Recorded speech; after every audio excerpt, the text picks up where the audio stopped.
আমরা প্রায়শ শুনে থাকি সনাতন ধর্মে ৩৩ কোটি দেবতার কথা বলা হয়েছে। ৩৩ কোটি দেবতা কারা, এই কথাটা আজকে আমরা জেনে নেব। সংস্কৃতে কোটি শব্দের অর্থ হলো প্রকার, অর্থাৎ ৩৩ কোটি দেবতা এখানে যে বলা হয়েছে এটা ৩৩ কোটি নয়, এটা ৩৩ প্রকার দেবতা, এটা আমাদের বুঝতে হবে। এই ৩৩ প্রকার দেবতার মধ্যে রয়েছেন ৮ জন বসু, ১১ জন রুদ্র, ১২ জন আদিত্য এবং ২ জন অশ্বিনী কুমার।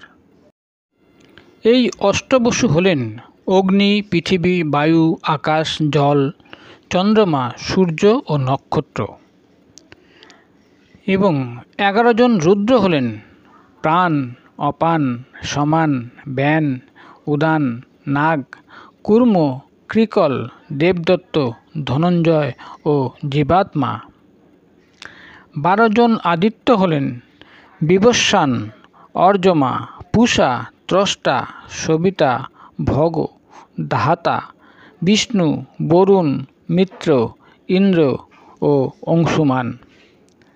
আর ২ জন অশ্বিনী কুমার হল একজন ইন্দ্র, একজন ব্রহ্মা। এদের একত্রে অশ্বিনী কুমার বলা হয়ে থাকে।